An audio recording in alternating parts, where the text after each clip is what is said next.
Polity.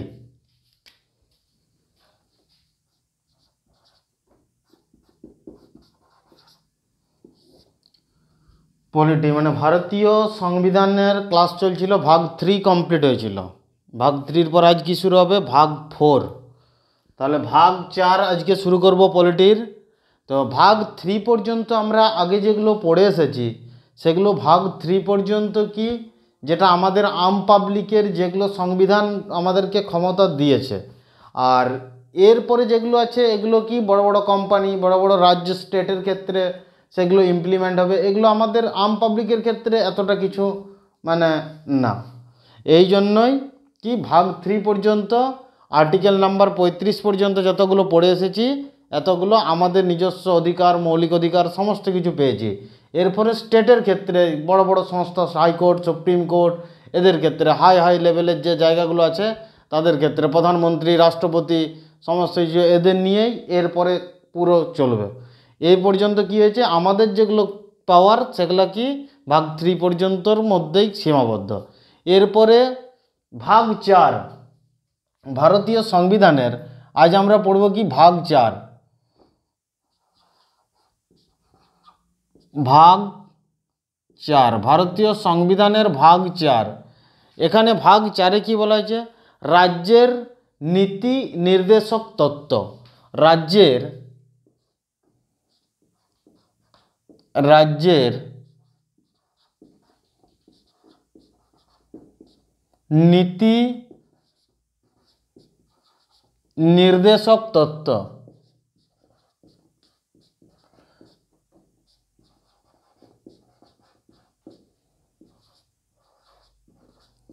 রাজ্যের নীতি নির্দেশক তত্ত্ব। রাজ্য বলতে কি, আমরা যেটা ভাগ এখানে পড়েছিলাম কি ভাগ 12-ই কি পড়েছিলাম, রাজ্য বলতে কোনো একটা স্বশাসিত সংস্থা, এটাকে আমরা রাজ্য বলবো।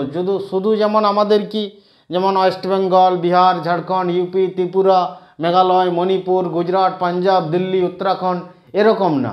এগুলো আমাদের একটা একটা রাজ্য স্টেটের মধ্যেই পড়ছে, কিন্তু স্বশাসিত সংস্থা তাদেরকে স্টেট বলা হচ্ছে। তাহলে সেই রাজ্যের নীতি নির্দেশক তত্ত্ব, এই রাজ্যের নীতি নির্দেশক তত্ত্ব এটা কোন দেশ থেকে এই আইনটা নেওয়া হয়েছে? না, এটা আয়ারল্যান্ড থেকে নেওয়া হয়েছে। কোন দেশ থেকে নেওয়া হয়েছে? আয়ারল্যান্ড থেকে নেওয়া হয়েছে।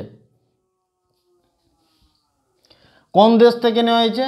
না, এই আইনটা রাজ্যের নীতি নির্দেশক তত্ত্ব কোন দেশ থেকে নেওয়া হয়েছে? আয়ারল্যান্ড থেকে নেওয়া হয়েছে। আয়ারল্যান্ড থেকে নেওয়া হয়েছে। কোন দেশ থেকে নেওয়া হয়েছে? আয়ারল্যান্ড থেকে নেওয়া হয়েছে। আয়ারল্যান্ড থেকে নেওয়া হয়েছে।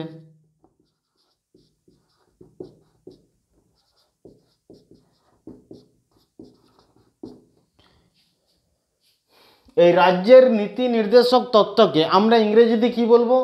Directive principle of state policy. Directive principle of state policy. Directive principle of state policy, এটা ইংরেজিতে আমরা কি বলবো? Directive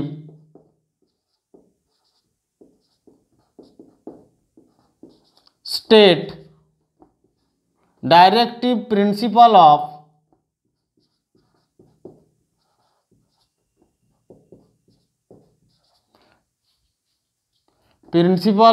state policy.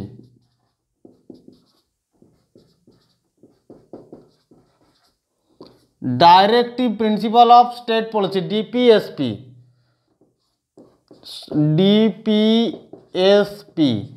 Directive principle of state policy, একে কি বলা হয়? না, directive principle of state policy, রাজ্যের নীতি নির্দেশক তত্ত্ব। এটা ভাগ 4-এ আমাদের কি দেওয়া আছে? রাজ্যের নীতি নির্দেশক তত্ত্ব। আর এটা কোন দেশ থেকে নেওয়া হয়েছে? আয়ারল্যান্ড থেকে নেওয়া হয়েছে। এখানে ধারা কত থেকে কত পর্যন্ত আছে? না, ধারা 36 থেকে 51 পর্যন্ত এখানে আছে। এখানে ভারতীয় সংবিধানের ধারা 36 থেকে 36 থেকে 51 51 পর্যন্ত আছে।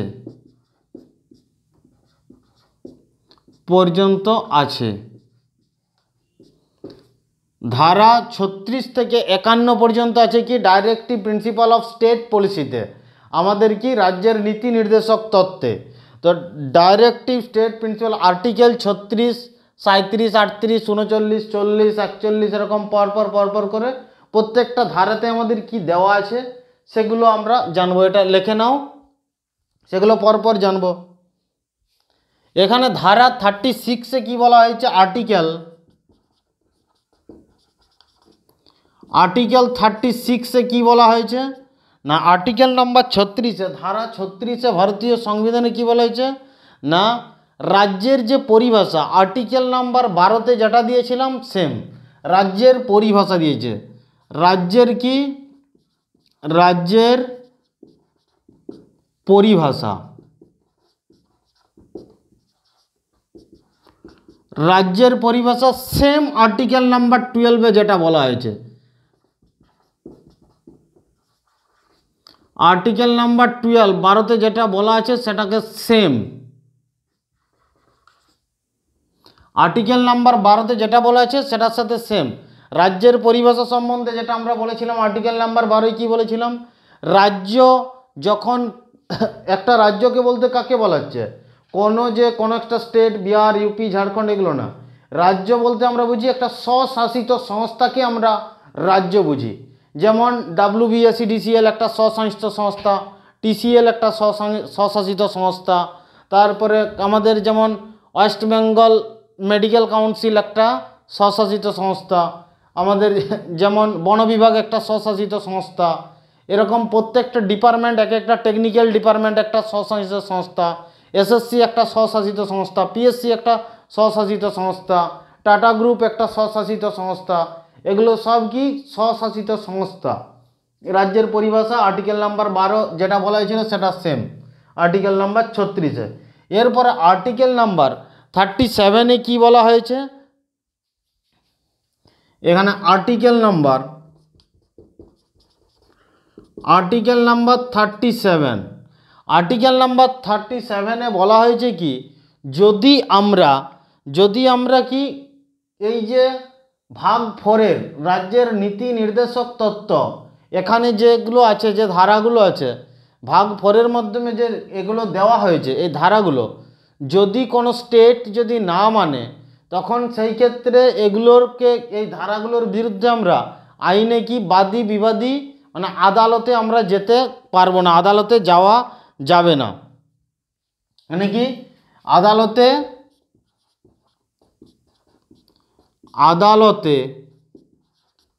বাদী বিবাদী করা যাবে না, মানে আদালতে যাওয়া যাবে না, ডাইরেক্ট বলে দিয়েছে এখানে আর্টিকেল নাম্বার 37-এ বাদী বিবাদী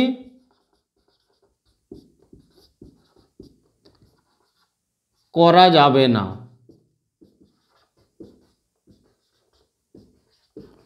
আদালতে কি বাদী বিবাদী করা যাবে না, আর্টিকেল নাম্বার 37। এই আর্টিকেল নাম্বার 37 দিয়েছে। যেমন আমরা কি আর্টিকেল নাম্বার 19, 20, 21 এগুলো যদি কোনো মৌলিক অধিকারে যদি খর্ব হতো, তাহলে আর্টিকেল নাম্বার 32 প্রয়োগ করে হাইকোর্ট সুপ্রিম কোর্টে রিট জারি করতে পারতাম। এটাকে আদালত তখন রিট জারি করতো যে এই অর্ডার মানতে হবে, সেটা কিন্তু এখানে এটা যদি কোনো কিছুতে যদি ল্যাক হয় তখন আদালত ওটা ওই রিট জারি করবে না, এখানে রিট জারি করতে পারবে না। তাহলে আদালতে বাদী বিবাদী করা যাবে না, আগেই বলে দিচ্ছে কিসে না আর্টিকেল নাম্বার 37-এ, সংবিধানের ধারা 37-এ, আর্টিকেল নাম্বার 37-এ লেখে না ওইগুলো।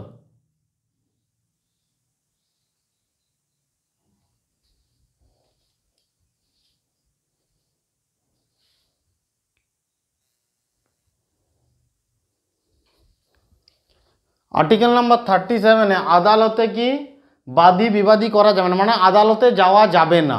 এখানে রাজ্যের ডাইরেক্টিভ প্রিন্সিপাল অফ স্টেট পলিসির যে ধারাগুলো আছে, এই ধারাগুলোর নিয়ে আমরা আদালতে যদি না মানা হয় তখন এগুলো নিয়ে আমরা আদালতে যেতে পারবো না। ঠিক আছে, আর্টিকেল নাম্বার মানে আদালতে যাওয়া যাবে না, ডাইরেক্ট লিখে রাখো।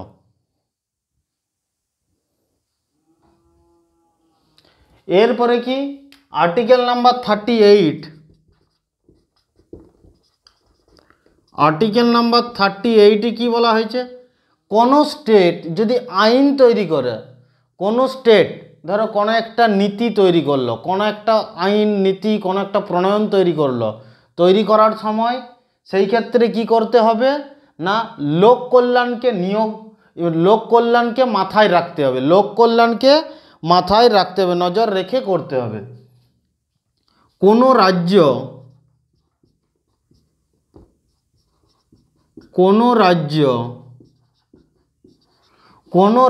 যদি আইন তৈরি করে, আইন তৈরি করার সময়, কোনো রাজ্য আইন তৈরি করার সময় লোক কল্যাণকে মাথায় রেখে করতে হবে, লোক কল্যাণকে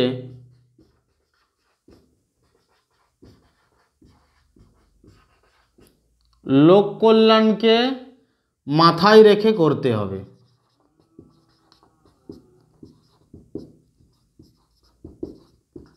মাথায় রেখে করতে হবে।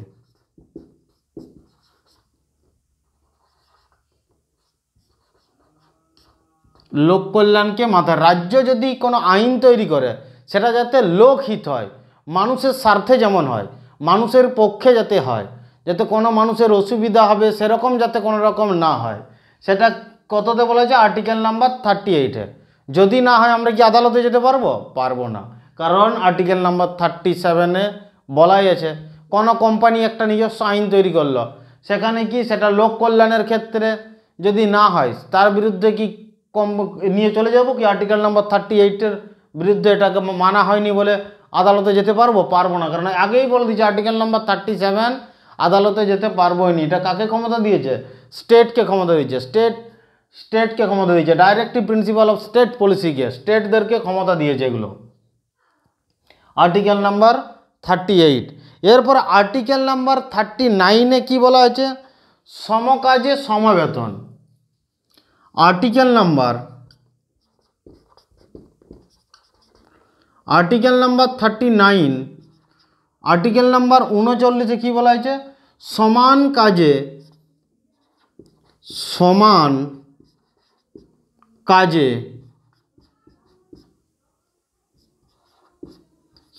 কার্যে সমান বেতন। সমান কার্যে সমান বেতন, সেটা কিসের উপর ভিত্তি করে, মহিলা এবং পুরুষের উপর ভিত্তি করে, মেল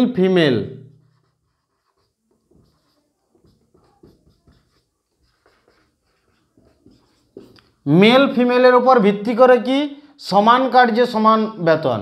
একই জায়গায় কাজ করছে একজন পুরুষ এবং একজন মহিলা, যদি সেম কাজ করে, একইভাবেই যদি কাজ করে, তাদের বেতন সমান হতে হবে। এটা বর্তমানে আমাদের সমান হয়েও গেছে, কিন্তু এখানে কোথাও বলা নেই যে কোনো জায়গায় সমান কার্যে সমান বেতন, এটা যে কোনো কন্ট্রাকচুয়ালের ক্ষেত্রে আলাদা অথবা যারা পার্মানেন্ট পোস্ট সেক্ষেত্রে আলাদা, সেটার বেতন যে এক হবে এখানে বলা নেই। কিন্তু কন্ট্রাকচুয়াল এবং পার্মানেন্টের সমান কাজে সমান বেতন এটা বলা নেই, শুধুমাত্র পুরুষ মহিলার যদি একই পোস্টে একইভাবে কাজ করে সেই ক্ষেত্রে বলা আছে সমান কার্যে সমান বেতন। Article number 39। আর্টিকেল নাম্বার 39-এ বলা আছে কি সমান কার্যে সমান বেতন। আর্টিকেল নাম্বার 39 কয়ে ধারা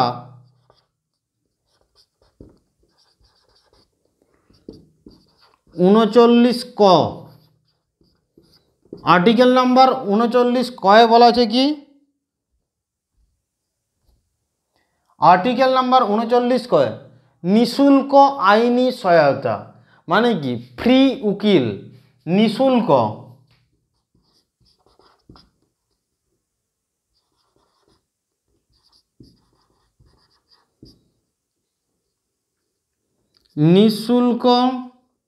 আইনি সহায়তা।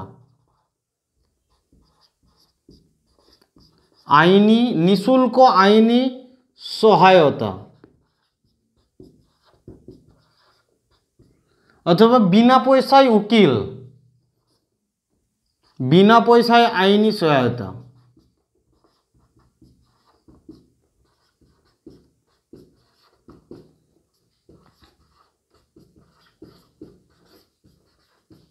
আইনি সহায়তা, বিনা পয়সায় আইনি সহায়তা।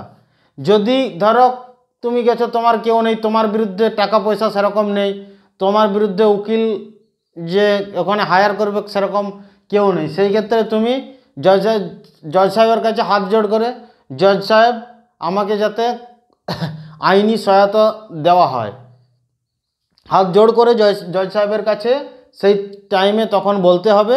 তখন জজ সাহেব যদি মনে করে, তখন বিনা পয়সায় তাকে একজন সরকারি উকিল থাকে না, সেই সরকারি উকিল তাকে দিয়ে দেবে। এই সরকারি উকিলের ট্র্যাক রেকর্ড ঠিকঠাক না, কারণ সরকারি উকিলের দ্বারা যদি কাজ হয়ে যেত তাহলে কেউ টাকা দিয়ে কোনো দিন উকিলকে হায়ার করতো না। কপিল সিব্বলের মতন উকিল একবার হিয়ারিং করবে, 41 কোটি টাকা 40 কোটি টাকা নিয়ে নেবে একবার হিয়ারিংয়ে। এই উকিলের প্রচুর ক্ষমতা। বড় বড় মামলাকে, নির্ভয়া কাণ্ডের যে ঘটনাটা ঘটেছিল দিল্লির, তাকে ফাঁসি দিতে দিতে এই উকিলের করেছিল কি না 10 বছর টাইম লাগিয়ে দিয়েছিল। 10 বছর, 10 বছর সময় লাগিয়ে দিয়েছিল। তো টাকা দিয়ে উকিল রাখা যায়, আবার যদি না থাকে তখন বিনা পয়সায় আইনি সহায়তা। এটা যদি বিনা পয়সায় আইনি সহায়তা না পায়, কি আর্টিকেল নাম্বার 39 ক প্রয়োগ করে কি আদালতে আলাদা বলতে পারবে, রিট জারি করতে পারবে কি? পারবে না রিট জারি করতে, কারণ আর্টিকেল নাম্বার 37-এ বলা হয়েছে এখানে দিলে সেটা স্বেচ্ছায় যদি দেয় পাবে, না হচ্ছে সেটার বিরুদ্ধে আদালতে তুমি বাদী বিবাদী কোনো মামলা করতে পারবে না। আগেই বলা আছে আর্টিকেল নাম্বার 39 ক, আর্টিকেল নাম্বার 39 ক আগেই বলা আছে, লেখে নাও এগুলো।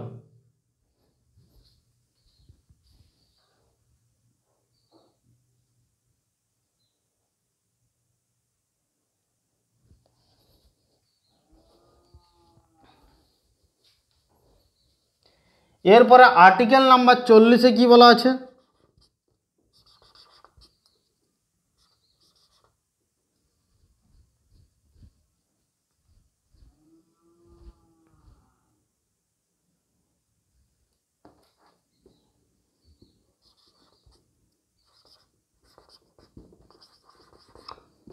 আর্টিকেল নাম্বার 40-এ কি বলা আছে না, কোনো রাজ্য নিজস্ব কোনো একটা স্টেট সে তাকে পরিচালনা করার জন্য, তার সমস্ত কার্যবৃদ্ধি কমপ্লিট করার জন্য, সমস্তভাবে ইজিলি কার্য করার জন্য পঞ্চায়েত গঠন করতে পারে। কি পঞ্চায়েত গঠন, পঞ্চায়েত গঠন, পঞ্চায়েত গঠন করতে পারে। পঞ্চায়েত গঠন ভারতীয় সংবিধানের ধারা কতই বলা হয়েছে না, ধারা 40-এ বলা আছে কি পঞ্চায়েত গঠন। পঞ্চায়েত গঠন করার জন্য যে আমাদের সংবিধানের কোন ধারায় বলা আছে না, ধারা 40-এ বলা আছে পঞ্চায়েত গঠন করতে পারবে কি না, ধারা 40। পঞ্চায়েত গঠন কোনো রাজ্য মানে সেই রাজ্যটাকে পরিচালনা করার জন্য, সেই রাজ্যের যে কার্য সুযোগ সুবিধা সমস্ত কিছু যদি মানে সমস্ত কিছু যে পুরো সমাজের মানুষের কাছে পৌঁছে দেবে, সেটা কিসের মাধ্যমে না, সেই পঞ্চায়েতের মাধ্যমে। প্রত্যেকটা মানে গ্রামীণ এরিয়ার উন্নয়নের জন্য কিসের মাধ্যমে না, পঞ্চায়েতের মাধ্যমে। গ্রামীণ রুরাল এরিয়াগুলোকে ডেভেলপমেন্ট করার জন্য কি পঞ্চায়েত গঠন করতে পারে। সেই ক্ষমতা দিয়েছে কত, আর্টিকেল নাম্বার 40-এ। আর্টিকেল নাম্বার 41-এ কি বলা আছে? আর্টিকেল নাম্বার 41-এ কি বলা হয়েছে? আর্টিকেল নাম্বার 41-এ বলা হয়েছে কিছু কিছু ক্ষেত্রে, কিছু কিছু দশায় অথবা কিছু কিছু ক্ষেত্রে সরকারি সহায়তা দেওয়া যাবে, দেওয়া হয়। কিছু কিছু ক্ষেত্রে সরকারি সহায়তা, কিছু কিছু দশায়, কিছু কিছু দশায় সরকারি সহায়তা, সরকারি সহায়তা। কিছু কিছু দশায় সরকারি সহায়তা।